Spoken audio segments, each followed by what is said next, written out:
seasonal factors exist in the stock market? Hello, this is Mark from TradeInformed.com and welcome to this video on seasonality. Now in this video I'm going to be focused on monthly and time of year seasonal factors. Now this is an area of investing and trading that I've looked at a few times, and there are some links to some other videos that I've recorded on this. Now in this video, as I said, I'm going to be focused on the time of year, and in particular I'm going to be looking at the end of the year. And this is because I'm recording this video in early November and we are fast approaching the time of the fabled Santa Claus rally. Now if you're not familiar with the Santa Claus rally, this is the theory that stocks generally go up towards the end of the year, in particular during the month of December.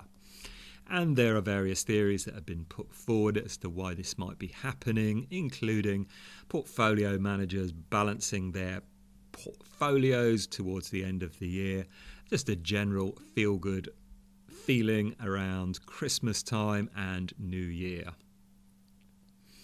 So whatever is the reason, I'm only interested in observable facts and what we can find out using analysis. Now on the screen at the moment I have the results of a trading strategy based on the SPY ETF. Now I like the SPY ETF. It is a tracker index fund, very widely traded, perhaps the most widely traded and invested of all the ETFs. It tracks the S&P 500 index of 500 largest US listed stocks.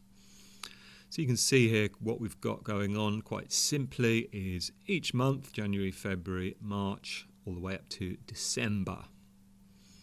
And we can see visually what's going on here, percentage of winning trades, green here, with some reds and oranges in between.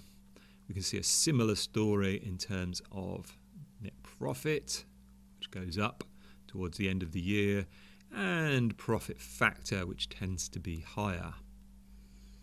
Even more visually, we've got a chart here, a graph showing start of the year, January and February, meandering with a small bump up here in the summer and a higher, more sustained bump in November and December.